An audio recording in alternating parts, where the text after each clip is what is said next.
Middle East. The region is engulfed in flames from Libya to Iraq. One new formation, jihadi formation after another, seems to spring out from nowhere. And the current focus, of course, is on ISIS. What can you tell us about ISIS, and what are its origins? Well, actually, there's an interesting article that just appeared a couple of days ago by a highly qualified analyst, Graham Fuller, CIA background, one of the leading intelligence and mainstream analysts of the Middle East. And the title is "The United States Created ISIS." This is one of the conspiracy theories, the thousands of them that go around the Middle East, but this is another source. This is right at the heart of the U.S. establishment. Now, he hastens to point out that he doesn't mean the United States decided to put ISIS into existence and then funded it. His point is, and I think it's accurate, that the United States created the background out of which ISIS grew and developed.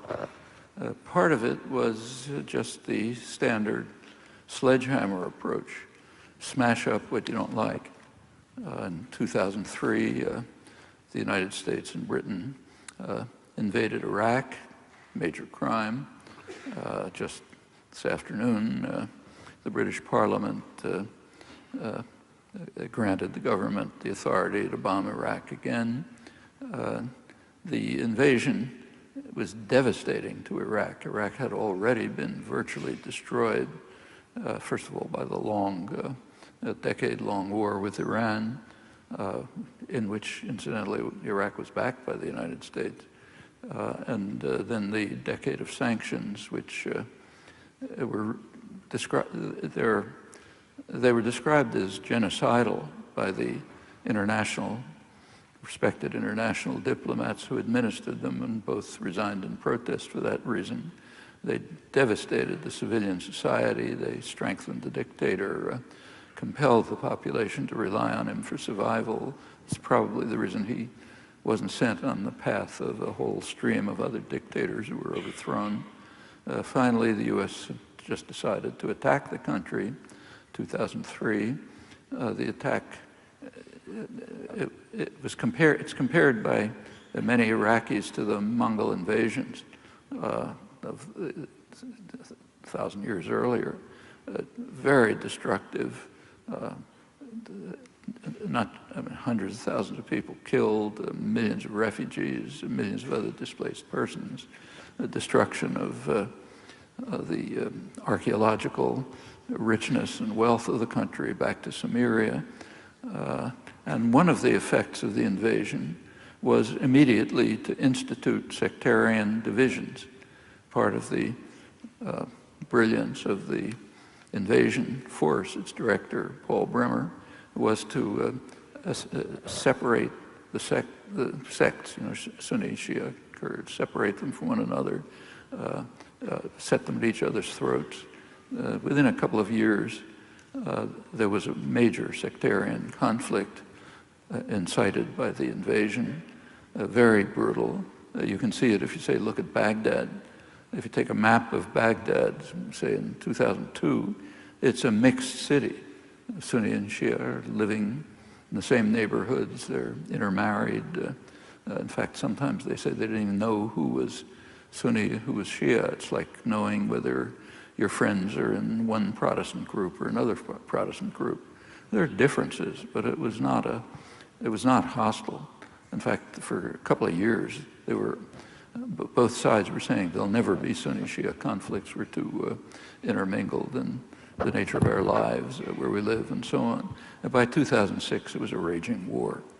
Out of that conflict then was spread to the whole region.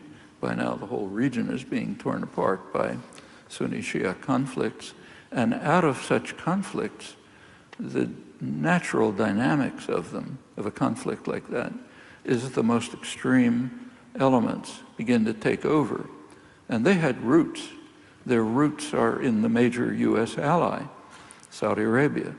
That's been the major U.S. ally in the region as long as the U.S. has been seriously involved there. In fact, since the foundation of the Saudi state, it's kind of a family dictatorship, as you know.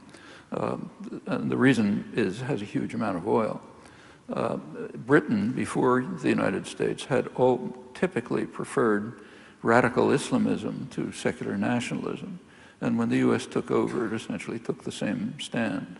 Radical Islam, which is centered in Saudi Arabia, it's the most extremist radical Islamic state in the world. Makes Iran look like a tolerant modern country by comparison. But and of course the secular parts of the Middle East, of the Arab Middle East, even more so. But it was it's not only directed by an extremist version of Islam, the Wahhabi, Salafi version, but it's also a missionary state. So it uses its huge resources, oil resources, to promulgate these doctrines throughout the region, establishes schools, mosques, clerics, and so on, all over the place, from Pakistan to Africa, North Africa. And an extremist version of Saudi extremism is the doctrine that was picked up by ISIS. So it grew out of, ideologically, the most extremist form of Islam, the Saudi Wahhabi version, and the conflicts that were engendered by the U.S. sledgehammer that smashed up Iraq and has now spread everywhere. And that's what Fuller means by, and Saudi Arabia not only provides the ideological core that led to the ISIS radical extremism, but it also funds them.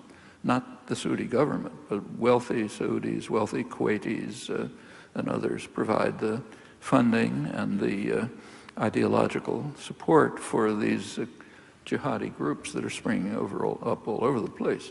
There are other. This attack on the region by the United States and Britain is the source of where this thing originates. That's what Fuller meant by saying the United States created ISIS. And you can be pretty confident that as conflicts develop, they'll become the more extremist, the more brutal, the harshest groups will take over. That's what happens when violence becomes the means of interaction. It's almost automatic. It's true in neighborhoods, it's true in international affairs, and the dynamics are perfectly evident. And that's what's happening. That's where ISIS comes from. If they manage to destroy ISIS, they'll have something more extreme on their hands.